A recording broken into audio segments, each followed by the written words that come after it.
Olá a todos, meu nome é Amanda e hoje, juntamente com as minhas colegas Ana e Franciele, nós vamos falar um pouquinho sobre a influência da toxidez do arsênio sobre as plantas. E o que é o arsênio? Ele é um elemento químico, ele é considerado um semimetal pesado por ter características de ametais e de metais, e ele foi descoberto na Idade Média, no século XIII, no ano de 1250, por Magnus. Ele foi descoberto na Alemanha.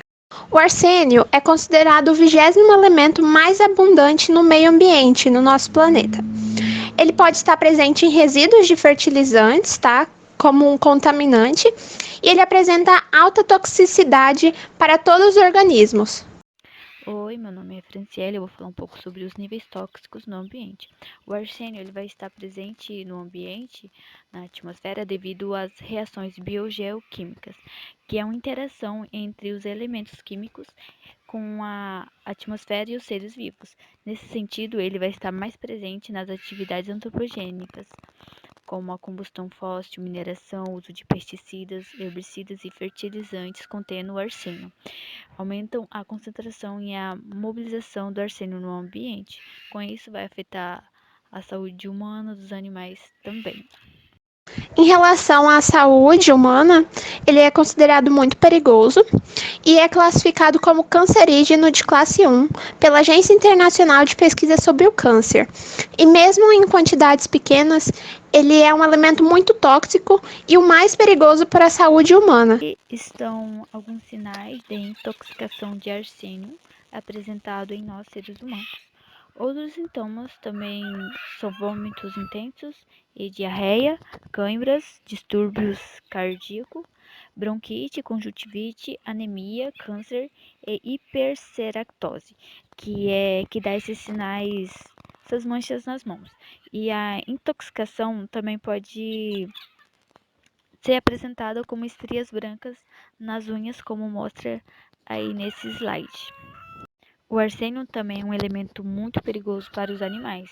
Os animais que se alimentam de plantas, né, correm grande risco de se envenenarem com arsênio. Através das plantas, né, que são capazes de acumular ele no seu tecido e com a alimentação dele, né, que só comem plantas, capim, como as vacas, as cutias e pacas, elas acabam se envenenando.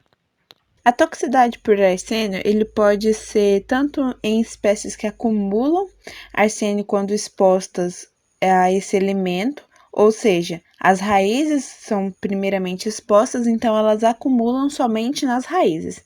E espécies hiperacumuladoras, quando elas têm a vantagem de acumular, além de ser nas raízes, também translocar para outras partes da planta, como folhas e frutos. Diminui os teores de alguns nutrientes, como cálcio, magnésio e fósforo. Falando do fósforo, ele pode competir durante as reações de fosforização das células. A exposição de espécies inorgânicas a arsênio resulta na geração de espécies reativas ao oxigênio e pode conduzir as plantas rapidamente à morte. Compromete a capacidade reprodutiva das plantas por perda da fertilidade e processos bioquímicos, influenciando o rendimento e a produção de frutos. Os sintomas visuais, né? Ele afeta o crescimento tanto em altura quanto diâmetro, e ele pode reduzir a matéria seca aérea e radicular.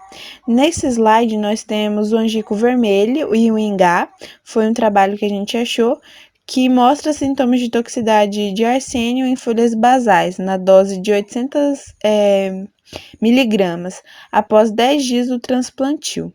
Nessa outra imagem, nós temos a redução no crescimento e sintomas visuais em folhas de aveia. Uma foi a controle e a outra que foi submetida a 200 miligramas, após 65 dias de semeadura. É possível observar que não teve crescimento aéreo, consequentemente também não teve crescimento radicular. O outro experimento foi com Arabidus thaliana, que a controle, que foi a inicial, não teve modificação e depois as outras que foram submetidas a pequenas doses, já pode-se ver uma redução no tamanho da folha, a coloração passa de verde para vai ficando preta, né? Então teve uma modificação. E as raízes embaixo também estão mais feias, mais ralas. Bom, ocorreram algumas intoxicações por arsênio no mundo. As mais graves ocorreram na Bengala Ocidental e em Bangladesh. Aqui na América Latina ocorreu no México, no Chile e na Argentina, através do consumo de águas subterrâneas contaminadas, devido à extração de aquíferos em formações geológicas arseníferas de grandes extensões. Bom, e o arsênio no Brasil? O arsênio no Brasil ele foi encontrado em Nova Lima, Ouro Preto, Mariana e algumas cidades vizinhas, devido à exploração minerária. Isso também ocorreu em outros estados, a maioria destes são em Minas Gerais, mas também em outros estados que existe mineração também foram encontrados. De 260 a 1.710 microgramas foram encontrados no Rio das Velhas e de 7.000 microgramas em outros aquíferos brasileiros. Estima-se que entre 390 e 3.900 toneladas de arsênio foram introduzidas no ambiente brasileiro. A absorção do arsênio depende da sua concentração total no ambiente e também da espécie de planta.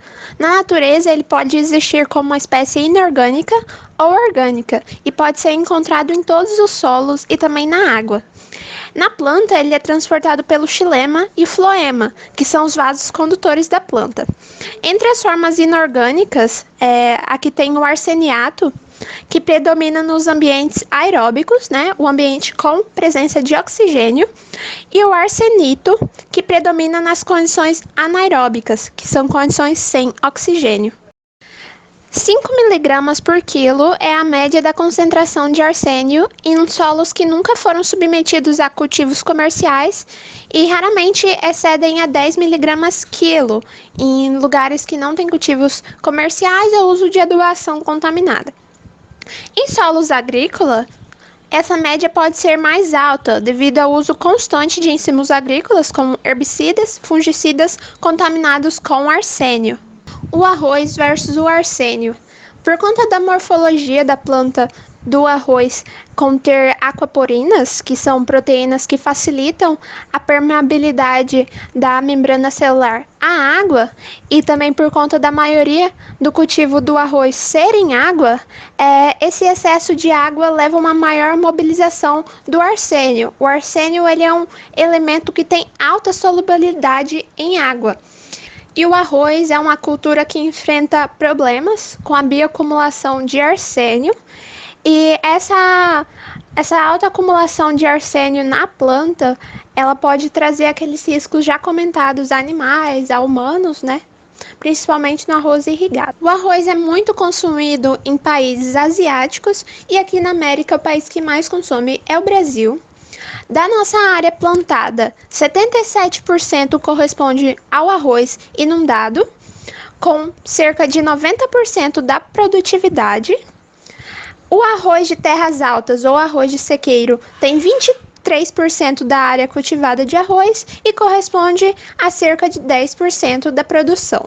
O arroz irrigado pode ter uma produtividade de até 3,5 vezes mais do que o arroz de sequeiro no Brasil. O arroz brasileiro ele é considerado seguro para o consumo, inclusive o Dr. Drauzio Varela esclarece que os níveis de arsênio no arroz do Brasil são bem baixos, não trazem nenhum risco à saúde. E também cozinhar o arroz com muita água e escorrer esse excesso de água após o cozimento pode reduzir o teor de arsênio em até 60%. Como o arsênio ele é tóxico para a maioria das plantas, ele acaba afetando no seu desenvolvimento e assim menor produção para venda e também assim menor lucro.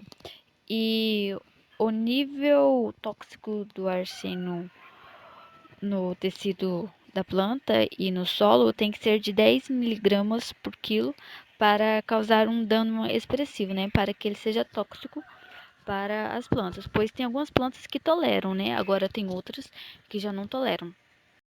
E para recuperar essas áreas, uma prática muito utilizada para recuperar áreas contaminadas com metais pesados é a fitorremediação, que é uma tecnologia que utiliza plantas e comunidades microbianas na rizosfera para degradar, extrair, conter ou imobilizar contaminantes do solo e da água.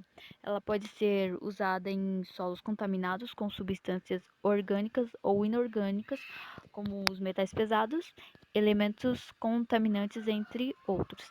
E no próximo slide eu vou falar um pouco sobre a pesquisa com metais pesados, que foi utilizado fitorremediação para ser recuperada a área.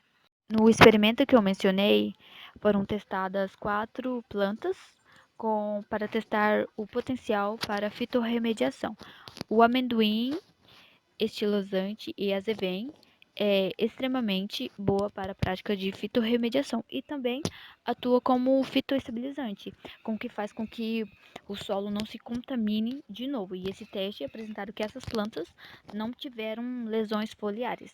Nessas plantas, suas partes das raízes, né, apresentaram bom indicativo de compartimento, que faz com que diminui a translocação de arsênio nas plantas. E a azevém apresentou bom potencial para a revegetação de áreas contaminadas. E a aveia é boa para ser bioindicadora do arsênio que está presente contaminando o solo. Nesse experimento foram determinados teores críticos e o índice de translocação. O teor crítico, que é quando a quantidade excessiva para determinada planta, né? Que isso pode afetar até 50% da matéria seca. E o índice de translocação é quando há transporte de soluções das raízes para outro órgão pelo floema, que pode variar de elemento para elemento. Nesse índice já avalia as plantas que são tolerantes e são usadas para a fitorremediação, né?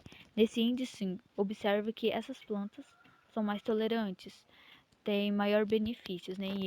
E os teores críticos já é usadas para ser bioindicadoras, né? Anteriormente, nesse trabalho, foi visto folhas de angico apresentando sintomas de arsênio. Aqui, já nesse trabalho, nós temos que o angico ele serve para ser um fitorremediador. Ele pode recuperar áreas contaminadas com arsênio. Essa é uma imagem do angico vermelho após 18 meses de plantio. A maioria das espécies são hiperacumuladoras de angico. Isso quer dizer o quê? Que elas transferem o seu material das raízes para as folhas também. Então, elas são consideradas com grande potencial para fitorremediação. Assim também é exemplo da samambaia. Isso descrito por Maria Rita Scott Muse. Ela considera o angico vermelho um limpador de arsênio da natureza, assim também como o alecrim. Então, é importante a fitorremediação para que a gente possa manter esses solos e as plantas longe de toxicidade por alguns elementos da natureza. Aqui algumas referências consultadas para o desenvolvimento desse trabalho. É isso, obrigada pela atenção. Tchau!